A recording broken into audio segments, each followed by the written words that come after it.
Congratulations getting the win eventually, and a goal for both of you, in fact. Just tell us how tough that was, though, Virgil.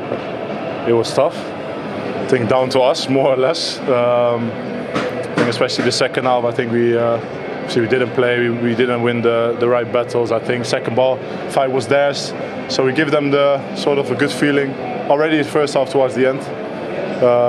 But in the end, 3 points away here. We knew it was going to be very tough, and it shows, of course.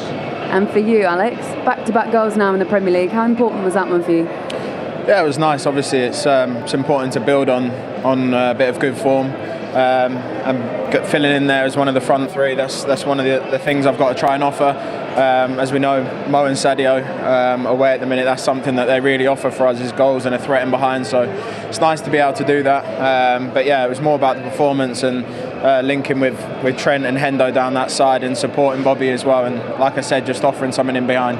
Wasn't a bad goal for you either, was it? Sorry? Wasn't a bad goal for you either. Yeah, it was a very good corner kick from Robbo, and good timing. And we practice obviously a lot on this, so very important to finally get on the score sheet again.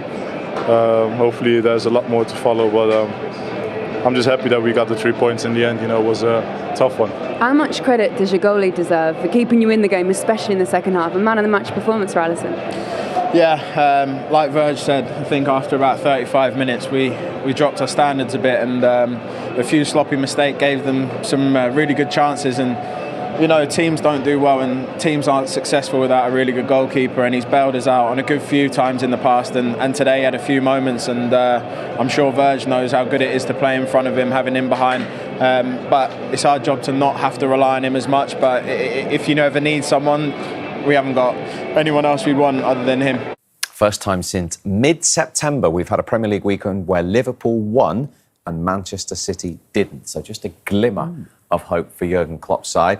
But at 2-1, there's only one huge talking point. Everyone is debating it at the moment. I just wonder, Alan, when Diego Jota went, when you were watching this live, what was your initial, what did you think? Oh, just goal kick? Yep. When I watched it live, I thought goal kick, he miskicked it. And when I saw it in slow motion, nothing changed at all. And for the life of me, Kevin Friend and Craig Pawson, how on earth they both somehow get to this ridiculous, wrong, pathetic, stupid decision. Any other words you can give me? Can you tell I'm angry? The standard of our refereeing this season, has been awful. It has to be said. There are so many poor decisions. VAR is actually making our referees worse. They're under so much pressure. And I go back to the point, never ever, not a penalty in a million years, and how two experienced, so-called experienced referees can somehow think that is a penalty is baffling to me. Well, in slow motion, you see Jota take a step right. He takes a step towards the keeper and clashes into the keeper. Look, his right foot, watch his right foot, it just goes to the right. So he makes the contact. Yeah. And there is no way on earth that is a penalty. Anyone that's played the game and knows the game, I mean, if they're giving penalties for that, Alan would have scored double the amount of goals he scored in the Premier League. The crucial thing here, it wasn't given on field.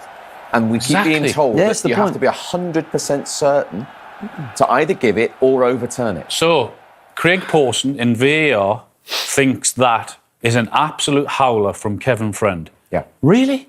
He thinks that's a clear and obvious howler for him to say, no, I think you've made such a big error. I'm going to recommend you go to the screen and review your decision. Then, Kevin Friend hasn't got the courage to say, you know what, Craig, no, you're wrong. I'm happy with my original decision and I'm sticking by it.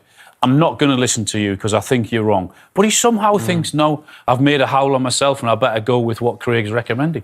It's rubbish. It's nonsense. That's what's disappointing for me. When he went over to the screen, I'm saying, well, yeah, he'll look at that and go, actually, I made the right decision. I made the right call. Back yourself. Because it's as clear as day to any of us that it's not a penalty. And in the end, he's got convinced somehow that, hang on a minute, he's doubting himself. No, it is a penalty. Now, I don't understand what we've just gone through, how that's given as a penalty. I really don't. And it would have been uncomfortable for Liverpool. You know, It was 2-1 to Liverpool. They might have seen it out and won the points anyway. But it would have made the last few minutes, that's where Patrick Vieira is up in arms. He might have put players on, he might have gone for it, and that's what it should have been like. But it wasn't. It just 3-1. Everything was sucked out of Palace. You could see it. They absolutely knew it wasn't a penalty themselves. They go down to 3-1 and the game's finished. And Fabinho kept his cool amongst it all. Yeah, he kept his cool. I mean, Liverpool were under the cosh the second half. Virgil van Dijk said it a lot because they took the foot off the gas. We highlighted the two big chances Palace missed in the first half, which was Liverpool being really sloppy. They changed it up a bit in the second half, went 2 up top Palace and asked a lot more questions of Liverpool, and they'll feel that they were a tad unlucky because they did miss a couple of chances. I think by going 2 up front as well, with that high line that we talk about Liverpool, you've now got 2 strikers that are looking to go in behind and people to make runs. First half, they couldn't time their runs, they couldn't get enough possession. But second half, they played a lot better. Palace were a better side in the second half. They had 2 great chances before they scored. They could have ended up being 3-2 up, ridiculously, after looking at that first half. So it was a good performance second half from Palace. But the 3 points are Liverpool's, and here's the view of their manager, Jurgen Klopp. A really dominant start to the game, 2 early goals, and then a switch. What happened? It was a bit Jekyll and Hyde football today, to be honest. I think we saw how good we can be. We were incredibly good in the first 35 minutes, I would say. Then we, after an intense week, with a away game at Arsenal, which was bless you, which was really intense as well. And then flying back, coming here. So I don't have no real explanation, to be honest, but intensity might be an explanation. And so we became sloppy in the last line. Gave pretty much, I think the chances we gave them in the first half were pretty much produced by us. Wrong pass, blah, blah, blah. And then second half we were not compact. First line pressed too high with no real. The distance was not right, so they just played the long balls in behind. I don't know why they were not offside. Our fault, of course. So, and all of a sudden the game opened up, and then you have to fight back. That's what the boys did. But we were brilliant in 35 minutes, and the opposite in the rest of the game. How key was Alisson for you today? Sorry? How key was Alisson for you today? I said to him now, thank you for saving our ass again, and he told me it's my job, and I said, yeah, that's the job of all goalkeepers, but they don't do it that often anyway. So yes, very helpful having a world-class goalie in the back. The penalty at the end of the game, when it started to get really spicy between the two teams, how much of a relief was that to get that penalty and put the game to bed? Massive relief. I didn't see it back, but I don't think I have to, because VR thought it's a penalty, the ref saw it is a penalty, so the people, Crystal Palace people, thought it's no penalty. I understand, but I think that's the proof you need, and so then top taken by Fab, and big 3 points today for us, really big. Intense period again, so now a little bit of breather, which helps, at least for most of us, not for all of us. The Brazilians have to go, Taki has to go, but the rest can take a deep breath and then we start again. And they'll start again, and as we said right at the top of the day, all they can do is keep winning and see where it takes them. Yeah, absolutely. They've done their job today, and I mean, he summed it up perfectly in terms of the chances they gave Palace in the first half. They gifted them. Second half, Palace were the better team, came into it. Liverpool didn't play well at all, but they did enough, did what they had to do, get 3 points after Man City slipping up yesterday, and they'll keep on going. Yep, they've done their job this weekend. Second place Liverpool, 2 goals to the good at half-time at Selhurst Park against Crystal Palace. They have now scored the most goals from corners. What about the first one? How easy was this for Liverpool? Yeah, well worked from Liverpool, but from a Crystal Palace point of view, it's terrible. Edouard at the near post there. His body position is all wrong. He's got to be on the half turn. Then I don't know where he actually drifts to, but he actually should attack the ball in that position there where we've got him. But if you just watch him where he eventually ends up, then look at Henderson. He blocks Mitchell from going anywhere, from attacking the ball to that near post. I mean, it is a series of errors from Crystal Palace. It's so bad. Then you've got the 2 defenders in there, Schlupp and Anderson, who actually run into each other. And then from all of that, you find Van Dijk at the near post, who has a free run, clear header, never going to miss. I mean, it's so bad from Crystal Palace, but well worked from Liverpool. We know that Henderson's got form from blocking, because we did the game the other day where he blocked it in the Brentford game. We've got it here. Look, if you just see him, he blocks Ivan Toney getting anywhere near the ball. Just watch what he does there. Did exactly the same today. What that does is it stops Toney attacking the ball.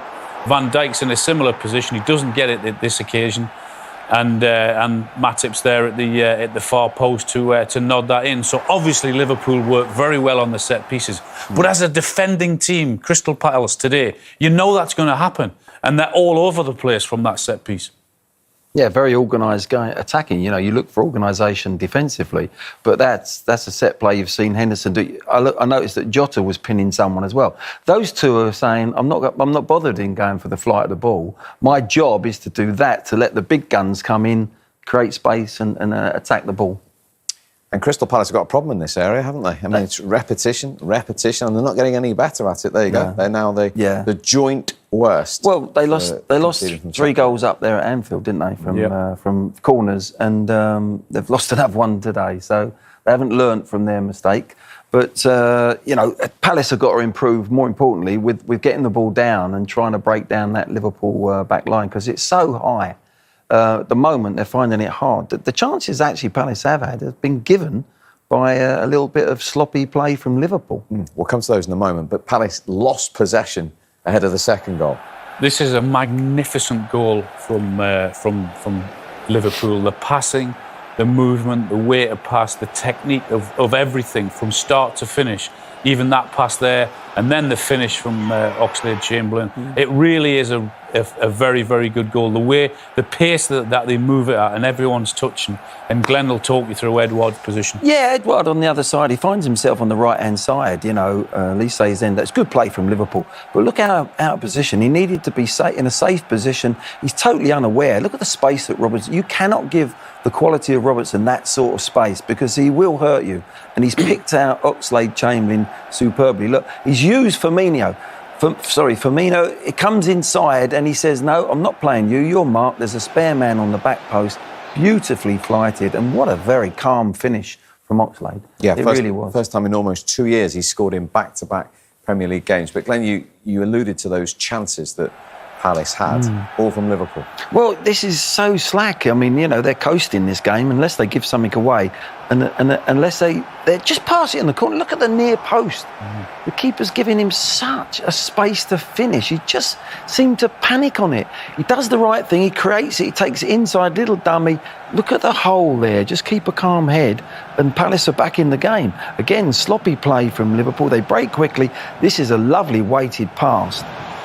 And Mateta does the first bit well, just a little bit unlucky there not to actually hit it in the target. But it's sloppiness, isn't it, from Liverpool? It's just been far, far too easy for Liverpool, and I think that was the reason for those 2 sloppy passes. That there's been no pressure on the ball from Crystal Palace. They've allowed Liverpool to dictate the pace of play. At times to Liverpool, it looks as if it's been a training game.